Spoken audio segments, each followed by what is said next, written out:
Non sono lontani i tempi quando si parlò di assegnare a Donald Trump il Nobel per la pace, ma la stranezza del personaggio presidente degli Stati Uniti rimette tutto in discussione, perché non si parla di pace, ma di guerra, una guerra che ci interessa da vicino purtroppo, perché in Sicilia ci sono le basi che proiettano la nostra isola sulla scena di un conflitto che non ci appartiene.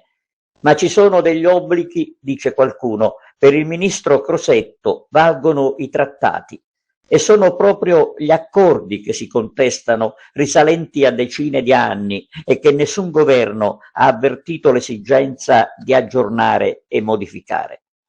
L'articolo 11 della Costituzione sancisce il ripudio della guerra, ma sulla carta, come sempre quando c'è da applicarla la Costituzione.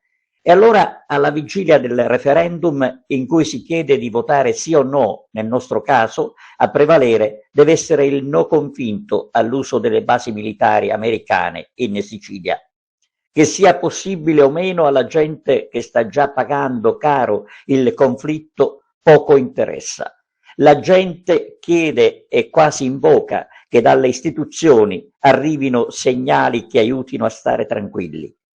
Donzelli ad Agrigento per sostenere il sì al referendum sulla giustizia, ad una domanda del direttore di TV Arturo Cantella proprio sulla guerra, ha detto che le istituzioni devono rispondere con serietà e l'Italia sta lavorando per difendere i valori dell'Occidente. Ma come si difendono i valori? Sicuramente con la diplomazia e non certo con la forza.